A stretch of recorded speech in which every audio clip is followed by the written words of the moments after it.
three. In my perspective, all you said, all you talked about problems. That problems was existed before globalization. After globalization, the problems was getting better in my perspective. And especially I want to say one thing.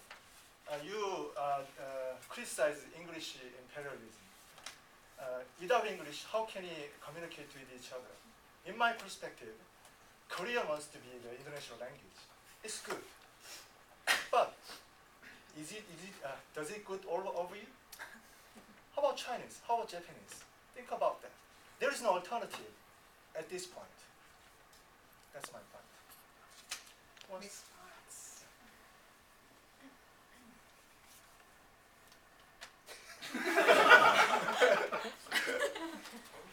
Okay, I hope to hear response someone from 13, because my comment is also for the members of 13. So you mentioned Clash of Civilization by Huntington, conflicts, recent conflict between Russia and Georgia.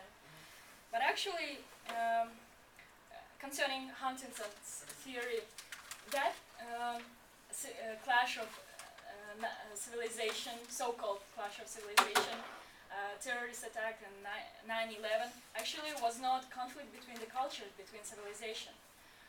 It was considered more like opposing U.S. Foreign policy. And did we have actually less wars in 17th, 18th, 19th century? If you see in Europe, it was in blood. There were so many conflicts. I mean, even before the globalization process. So nowadays, due to globalization, we see integration and integration processes in Europe, in Asian region. Globalization providing living in peace and negotiating. So actually, we didn't have less wars, less conflicts before the process of globalization. Third to you, yeah. Tsuyoshi, please.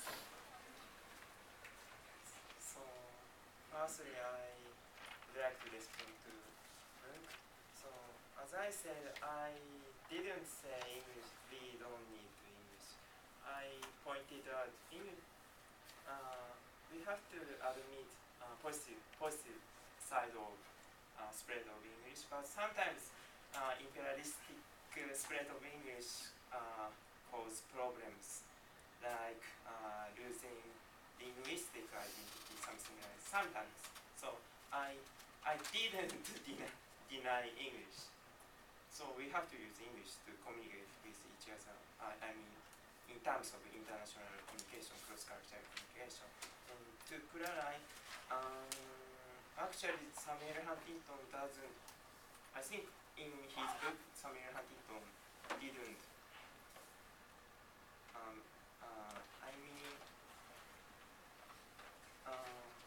September 11 attack, we can describe it, terrorism attacks, as clash between Western culture and Arabic culture. And also about Georgia and Russia conflicts, it doesn't directly relate with clash of civilization, but okay. So many countries criticize Russia in terms of international peace. No holding the phone away. Yeah. First of all, on the Moon's comment, I want to mention that when I saw that Chinese and Korean and Japanese students can understand each other through kanji, I think that this is your advantage, and I feel that I'm kind of like don't have enough knowledge in comparison with you. According to Kurala, I want to say that nowadays we have less wars than before, not because of the integration, but because of the balance of power. We have such strong countries that other small countries, they just cannot to stand against these countries. That's why we don't have like a lot of wars. And the best example of the integration was the Westphalia, according to Global Politics Plus that I was studying.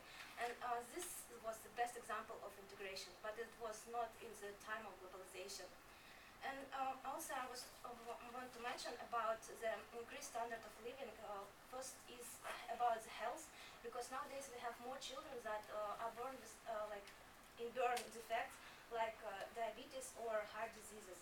And second one is about this group which mentions that we have like diversity of food and music, but like I think that it's accessible to less part of the planet.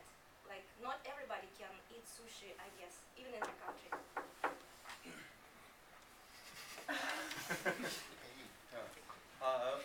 Would like to point out that against the anti-globalization team in terms of the economic term.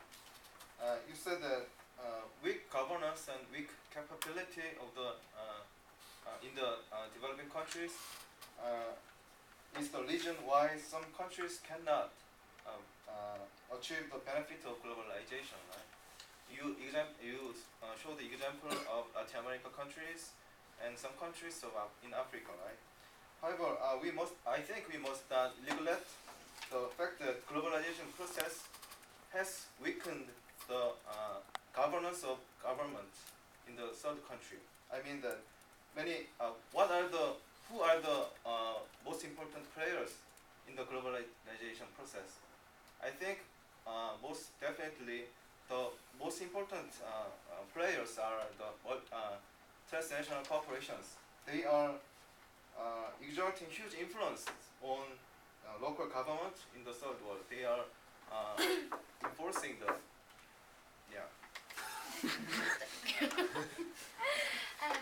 Thank you very much for your insights, both groups that talk about the positive aspects of globalization. What I thought that was very interesting is that both groups that talk about the negative aspects of globalization, they mentioned that they don't think everything about globalization is wrong. We recognize that technology, communication is definitely positive aspects. But my point is like, you were saying that the different people that are here are able to be here because of globalization. So my question is, are we here because we have the financial means, we have the education? What about millions of people in the poorest regions of the world who do not have the benefit of being here? So my question is, yes, we believe globalization can have definitely positive aspects, but we should have a more balanced and controlled globalization where everyone in the world should benefit from it.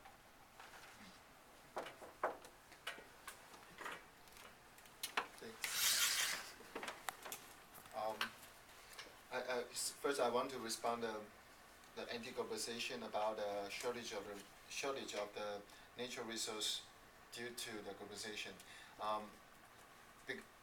In my point of view, I think actually globalization it does not help the facilitate the shortage of the resource.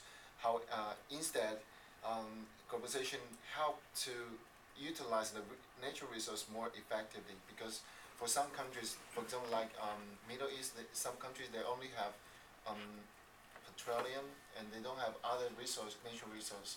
So because of the globalization, they can exchange from country to country.